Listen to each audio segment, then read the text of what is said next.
যদি তুমিও জানতে চাও যে তোমার পার্টনার বা তোমার সামনের পার্সনটা তোমাকে মিথ্যা বলছে কিনা, তাহলে জাস্ট এই 5টি বডি জেস্চার বা বডি ল্যাঙ্গুয়েজ খেয়াল করো। কারণ একটা মানুষ যত ভালো মিথ্যাই বলুক না কেন, নিচের বডি ল্যাঙ্গুয়েজ থেকে কেউই বেঁচে থাকতে পারে না। আর নাম্বার 5 থেকে তো একদমই না। সো নাম্বার 1, যখন সে মিথ্যে কথা বলবে তখন তার চোখ অনেক বেশি মুভমেন্ট করতে শুরু করবে আর সে তোমার সাথে আই কন্ট্যাক্ট করতে পারবে না। নাম্বার 2, তার চোখের পলক অনেক বেশি পড়তে শুরু করবে। নাম্বার 3, তার ভয়েসটা স্লাইটলি চেঞ্জ হয়ে যাবে।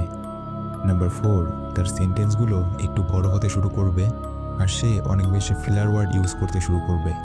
আর নাম্বার 5, আমাদের সবার এখানে একটা মাসেল আছে যেটা আমরা নিজেরা চাইলেই মুভমেন্ট করতে পারি না, কিন্তু যে মানুষটা মিথ্যা বলছে তার সেই মাসেলটা একাই মুভমেন্ট করতে শুরু করে। সো আজকের এই ভিডিওর পর থেকে তোমাকে আর কারো কথায় ভরসা করে বসে থাকতে হবে না, কারণ তুমি বুঝতে পারবে কে সত্যি বলছে আর কে তোমাকে মিথ্যে